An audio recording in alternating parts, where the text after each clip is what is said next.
Well, hello, it's Thanksgiving week, and so we've got a lot to be thankful for. I'm thankful for the Bible, first of all.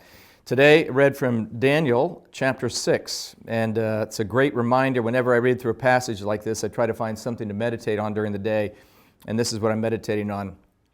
It pleased King Darius to set over the kingdom 120 satraps, and it describes how he ruled with these satraps and these presidents and so forth. And then it says, soon Daniel distinguished himself above all the other presidents and satraps because an excellent spirit was in him.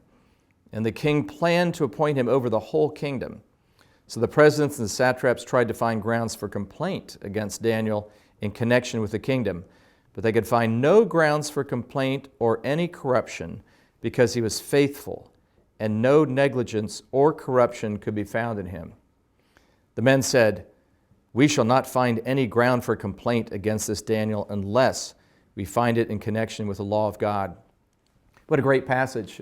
My thinking is we should all pray that the same would be said of us, that people can't find any complaint against us except for the fact that we love Jesus, and that there's no complaint, there's no corruption.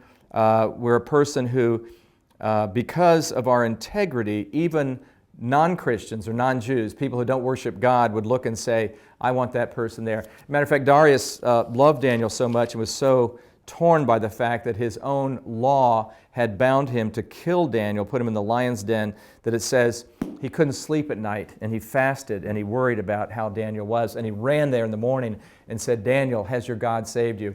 I love those stories because we've read them to our children, we read them to our grandchildren. It's a great way. Well, there's a little word of encouragement. Make sure, if you've got children, you read Bible stories. Well, last week I took a trip to Charlotte and to Boston, and just had a wonderful time. I've decided that I should have some of these town hall meetings at the other campuses occasionally. You know, once a week would be too much, maybe once a month is too much, but maybe every month and a half or 2 months to clear the air, find out what questions there are. But what I came away with, I just want everybody to know, is such respect for the, I guess I would even say, the commitment, the dignity of the people who work at Gordon-Conwell on all campuses. I mean, people that have been pastors, who've been high up in the business world, absolutely committed to working at Gordon-Conwell. And as a result, I told Mia just a while ago, I felt like for our admissions department, all we have to do is have prospective students meet the staff and administrators, and they'd say, I want to go to that school. They've got great people there. But thanks a lot to the people in Charlotte and Boston for your hospitality and for your prayers. It was a great time. Speaking of Charlotte, you're having a Christmas party December 6th. I'll be down there, looking forward to that. And also December 4th at 5 o'clock in Hamilton, we're having a community dinner. And then the next day, on the 5th, we're having a Christmas tree lighting here on the campus. So, you know, make sure you make time to show up to these events. Community gatherings are important.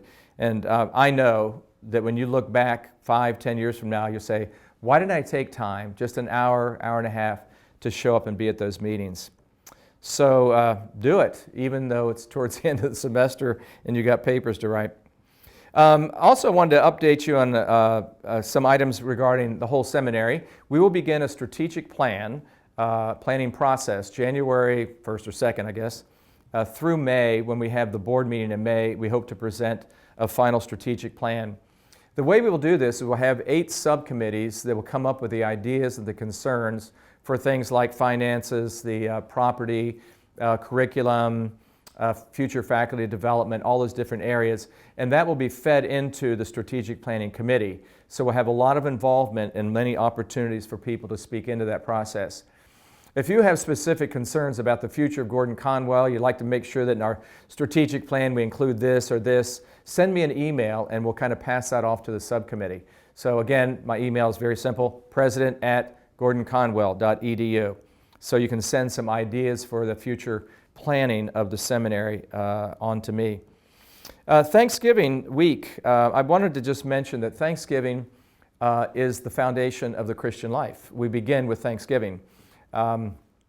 In most religions, when you begin to go to worship, you come with a sacrificed chicken, or you come with lighting candles, or you put a gold leafing on the Buddha. You have to do something to try to earn the God or the ancestors' favor. But in Christianity, we enter worship with thanksgiving and praise because God has already done it. And I'm thankful to live in a country where we actually set aside time every year to express our thanks.